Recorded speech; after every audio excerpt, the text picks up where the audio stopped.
Hello, beautiful colleagues. Yeah, welcome to my channel. If this is your first time, you're welcome. And to our returning subscribers, thank you for always. I've been away for some time now, but I'm back and better. I know. And I sincerely do apologize for my sudden disappearance. Yeah, we started a series on diabetes, which is your community scenario. We've already done the assessment, planning, implementation, and in this video we're going to be handling over the patient, which is the evaluation. So with that being said, let's dive deeper into today's video. Yeah, you're welcome back. Just like I said earlier, this is the concluding part of the series started on one of your community scenario, which is the diabetes case, right? With that being said, let's get into it. All right, so it's an 8-minute station. You don't need to jot nothing. Yeah, when I say you don't need to jot, you don't actually need to jot. Why? Every of the documents required for this station will be handed over to you, yeah, to be brought forward, ranging from the assessment, planning, and all of that. It's just to summarize everything that have been done earlier. That is what basically the evaluation is. You're not going to be writing nothing. Yeah, it's basically a talking station for that period of 8 minutes. And believe me, in 6 minutes or less, you're going to hand over this patient, yeah, and you are done and you'll be happy. Yeah, there have been a lot of passes for this station from my colleagues that enrolled with us, so yours cannot be exceptional. Using SBAR, which is situation, background, assessments, and recommendation. That is the acronym that is expected of you to use while handing over your patient. So for situation now, I am Kenny, a nurse from General Medical Ward.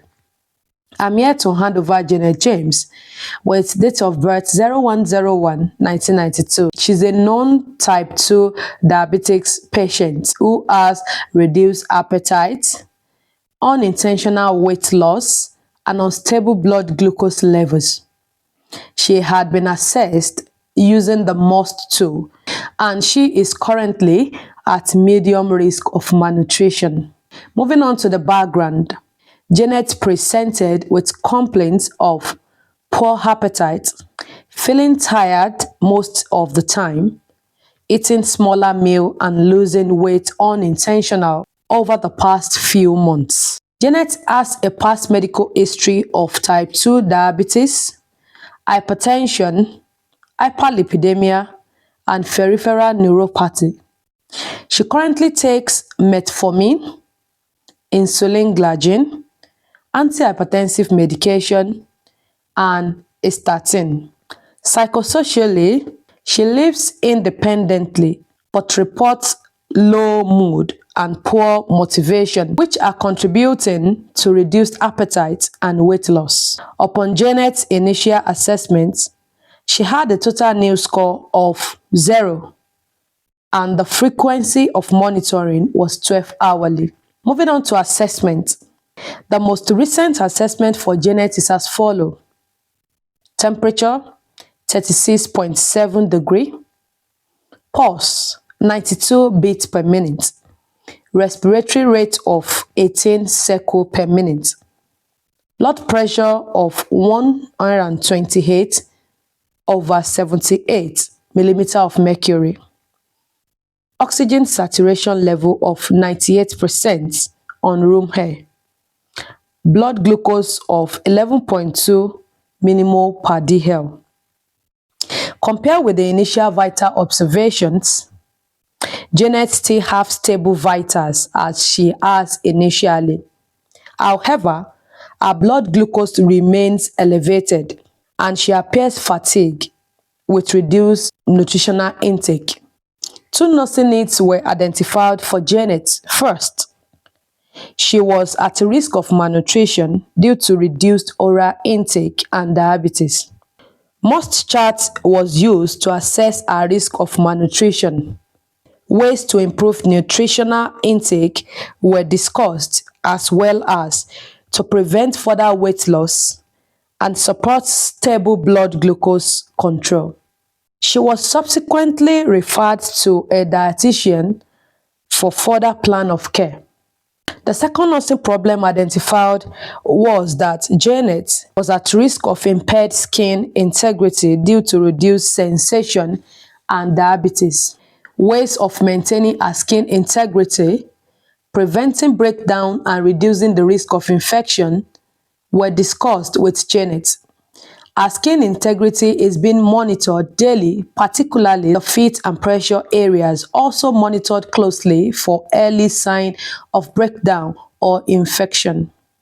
She was educated on daily skin and foot care, such as washing feet daily with warm, not hot water, and the appropriate use of moisturizer on dry skin. She was subsequently referred to podiatry for full foot assessment, as well as diabetes specialist nurse for ongoing diabetes education. Lastly, for recommendation, I recommend continuing close monitoring of Janet's nutritional intake, weight, blood glucose level, and skin condition. She should be encouraged to maintain regular meals, practice good skin and foot care, and report any sign of skin breakdown or worsening appetite. Ongoing support from dietitian to help prevent malnutrition, as well as podiatric team for infection and further diabetic complications control is also recommended. Right, thank you very much. That will be all for my hand. Do you have any question for me? Do not hesitate to reach out to us if you require any further queries regarding Janet's case. All right, thank you very much. I'll see you some other time. Yes, colleagues, it could be that simple. You've just successfully handed over this patient for further care. Yeah, that is it. It's not more than that. Yeah. Should you require one-on-one classes for your OSCE preparation, the contact you can reach us through is displayed right there on your screen. Yeah, and we'll be happy to have you. Until I see you in my subsequent videos, keep practicing OSCE. Bye.